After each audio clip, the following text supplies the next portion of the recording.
मेरा नाम दिल इम्तियाज़ है और इस वीडियो में हम एनर्जी, उसकी फॉर्म्स, उसकी चेंजेस और साथ साथ एनर्जी की कंडक्शन, एक मटेरियल से दूसरी मटेरियल में कंडक्शन जो है उसको स्टडी करेंगे।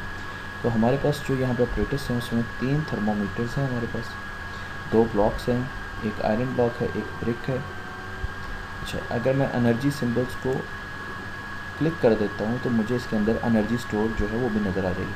आप देखें तो आपको आयरन में ज़्यादा एनर्जी स्टोर हुई नज़र आएगी, जबकि ब्रिक में एनर्जी कम है।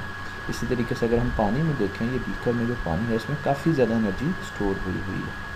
हमारे पास उसके साथ साथ टेम्परेचर देने का और कूल डाउन करने के 2 मैकेनिज़्म भी हैं।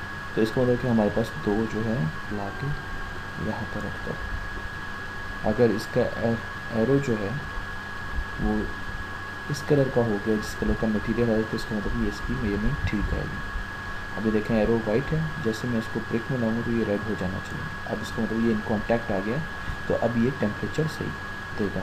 तो अगर हम यहाँ पर देखें तो दोनों टेम्परेचर जो है वो हमें सेम लग रहे हैं, 1 2 3 4, तकरीबन 4 जो स्केल इसका है उस तक टेम्परेचर जा चुका है। तो इसी तरीके से 1 2 3 4 तक इसका टेम्परेचर जो है वो जा चुका है, 4 डिवीजन्स जो हैं इसका टेम्परेचर जा चुका है। अच्छा, अब मैं ये करता हूँ कि मैं आपको एनर्जी कंडक्शन दिखाता हूँ। तो सबसे पहले हम ये करते हैं कि हम इसको हीट अप करते हैं। वैसे हम हीट अप करेंगे तो इसमें एनर्जी स्टोर होना शुरू हो जाएगी, थर्मल एनर्जी। ये थर्मल एनर्जी कुछ स्केप भी कर रही है, पर हीट अप हो रहा है। टेम्परेचर देखने थर्मोमीटर का वो 100% यानी मैक्सिमम पे चला गया। अब जैसे ही मैं इस ब्लॉक को, आयरन ब्लॉक को, ब्रिक को, इस ब्रिक को मैं आयरन ब्लॉक पे रखूँगा तो इससे एनर्जी जो है, क्योंकि इसमें एनर्जी ज़्यादा है, वो नीचे की तरफ यानी जिसमें कम एनर्जी है ट्रैवल करेगी। तो ब्रिक से एनर्जी जो है, थर्मल एनर्जी, वो ट्रैवल करेगी किस तरफ? आयरन की तरफ। चलें जी करके देखते हैं। तो उससे इसके टेम्परेचर क्या होना चाहिए? ब्रिक का टेम्परेचर कम होगा और आयरन का टेम्परेचर बढ़ेगा जब तक कि ये बराबर नहीं हो जाता।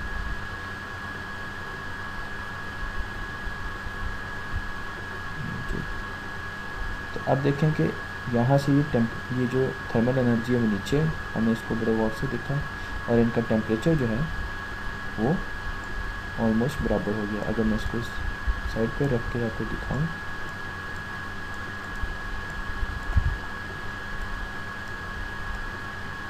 तो आप यहाँ पे देख सकते हैं कि अब इनका टेम्परेचर बढ़ चुका है और बराबर हो चुका है। इससे हमें अंदाज़ा हुआ कि एनर्जी जो है वो ट्रैवल की है जो गर्म हमारे पास सरफेस थी उससे जो ठंडी सरफेस थी उसकी तरफ। तो ये हमारे पास एक बहुत अच्छा एक्सपेरिमेंट है। तो अच्छा, अब हम ये करते हैं कि इसी को रख के अब इसका टेम्परेचर बिल्कुल कम कर देते हैं। तो जैसे हम टेम्परेचर कम करेंगे तो उसमें थर्मल एनर्जी जो स्टोर हुई है वो कम होती जाएगी, बिल्कुल ही कम हो जाएगी। तो जब वो कम हो जाएगी तो अब मैं इसको दोबारा रखता हूँ इसके ऊपर, तब आप देखेंगे क्या होगा। अब जैसे तो यहाँ से थर्मल एनर्जी इसमें आना शुरू हो जाएगी जब तक कि ये बराबर में होते। अब ये बराबर हो चुके हैं, देखिए। तो एनर्जी जो है वो ऊपर की तरफ ट्रैवल कर रही है, अब रिवर्स डायरेक्शन में ट्रैवल कर रही है। और अब क्योंकि ये बराबर हो चुके तो ये इक्विलिब्रियम में आ गया। अब हम इसको रीसेट करते हैं और एक और एक्सपेरिमेंट करते हैं। और वो एक्सपेरिमेंट क्या है, हम अब यहाँ पे टेम्परेचर मेजर करते हैं, यहाँ पे टेम्परेचर मेजर करते हैं, और इसको मैं इसके ऊपर रख देता हूँ। ठीक है। अब इन दोनों का टेम्परेचर जो है वो आप देखें तो एक जैसा है, बराबर है। अब मैं ये करता हूँ कि यहाँ पर थर्मामीटर रखता हूँ और राइट साइड पर रख देता हूँ इसको, और हम इसको हीट अप करते हैं। तो अब मैं इसको हीट अप करता हूँ। तो जैसे जैसे मैं इसको हीट अप करूँगा इसका टेम्परेचर बढ़ेगा, क्योंकि टेम्परेचर जो है वो एवरेज काइनेटिक एनर्जी होती है मॉलिक्यूल्स की, और टेम्परेचर जो होता है, हीट जो होती है, वो टोटल यानी क्यूमुलेटेड काइनेटिक एनर्जी होती है मॉलिक्यूल्स की। तो आप देखेंगे कुछ जो एनर्जी है वो स्टीम में भी ज़ाया हो रही है, हमारी स्टीम में भी जा रही है एनर्जी। अच्छा, अब इसका टेम्परेचर जो है वो तकरीबन काफ़ी बढ़ चुका है। तो अगर मैं इसको इन दोनों क्यूब्स के ऊपर रखूँ तो आपके ख्याल में क्या होगा? जी बिल्कुल, एनर्जी जो है, थर्मल एनर्जी जो इसमें स्टोर हो चुकी है, वो यहाँ पर उसकी कंसंट्रेशन बहुत ज़्यादा है, इसमें बहुत ज़्यादा एनर्जी, और नीचे जो दोनों ब्लॉक्स हैं इनमें एनर्जी कम है। तो एनर्जी की एक खसूसियत है कि ये हमेशा उस जगह से जहाँ पर एनर्जी ज़्यादा होती है फ्लो करती है उस तरफ जहाँ पर एनर्जी कम होती है। तो अब हम इसको इसके ऊपर रखते हैं तो हीट एनर्जी जो है हमें नज़र आएगा कि वो नीचे की तरफ फ्लो कर रही होगी। ये मैं इसको उठाता हूँ यहाँ से और मैंने इसको इसके ऊपर रख दिया। अब आप देखें आहिस्ता आहिस्ता एनर्जी जो है वो नीचे की तरफ फ्लो कर रही है। मैं इसको फास्ट कर देता हूँ सिमुलेशन को।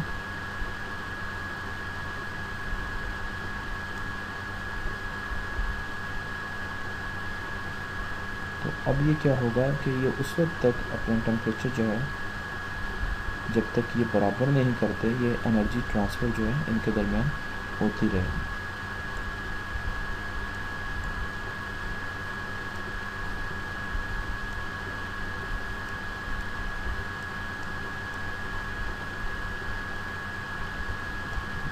थोड़ा सा ऊपर होना चाहिए। तो अब आप ये देखें कि एक्चुअली थर्मामीटर थोड़ा सा नीचे गया होता है कि इनमें एनर्जी जो है वो इक्विलिब्रियम में आ गई, तीनों में बराबर है। तो हम ये करते हैं, अब क्योंकि तीनों में एनर्जी जो है वो बराबर है, जैसे मैंने यहाँ से इनको निकाला तो अब इसकी एनर्जी फिर आहिस्ता आहिस्ता कम होना चाहिए। मैं इनको कूल डाउन करना शुरू कर देता हूँ तो अब इसकी एनर्जी बिल्कुल कम हो गई। अब हम ये करते हैं तो इसको फिर दोबारा जाकर रखते हैं। अब आप देखें क्या,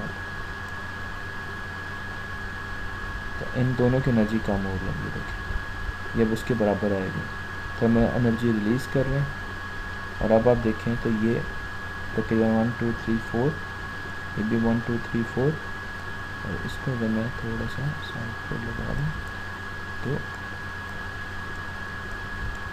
ये भी अब आपको नज़र आ गया कि ये भी 1 2 3 4 जो है आ चुका है। तो इसका मतलब ये है कि एनर्जी जब भी ज़्यादा होगी या कम होगी तो वो हमेशा ट्रैवल करेगी जहाँ पर वो ज़्यादा है से जहाँ पर एनर्जी, थर्मल एनर्जी कम है। इसके साथ साथ एक और एक्सपेरिमेंट भी हम करके देख लेते हैं, वो ये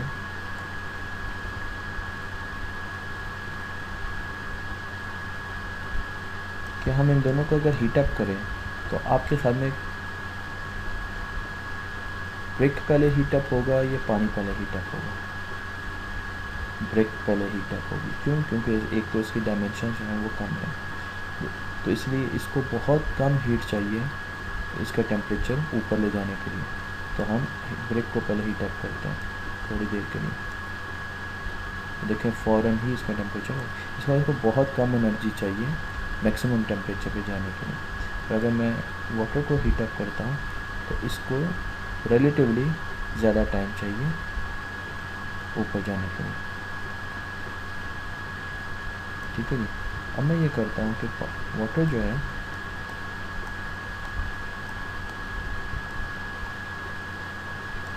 इसको मैक्सिमम टेम्परेचर पर लेके जाता हूँ, ये मैक्सिमम पे आ गया, और अब मैं आयरन को जाके इसके अंदर रख लेता हूँ। तो आप देखें कि आयरन ब्रिक का टेम्परेचर जो है वो बढ़ गया और इसका टेम्परेचर थोड़ा सा कम हो गया। और अगर इनको हम बराबर करके देखें तो हम देख सकते हैं ये तकरीबन ये दोनों बराबर है। तो इन्होंने एनर्जी ट्रांसफ़र की और एनर्जी ट्रांसफ़र करने के बाद ये दोनों इस वक्त इक्विलिब्रियम स्टेट में। तो ये छोटा सा एक एक्सपेरिमेंट था जो एनर्जी ट्रांसफ़र के बारे में हमें बताता था, और हमें बताता था कि थर्मल एनर्जी जो है वो एक बॉडी से दूसरी बॉडी में कैसे ट्रांसफ़र होती है। अगर मैं अब आखिरी इसको बिल्कुल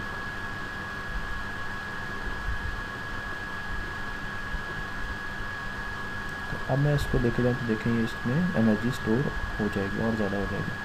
लेकिन इसकी एनर्जी बढ़ गई। और उस वक्त तक बढ़ेगी जब तक कि ये दोनों बराबर नहीं हो जाएंगे।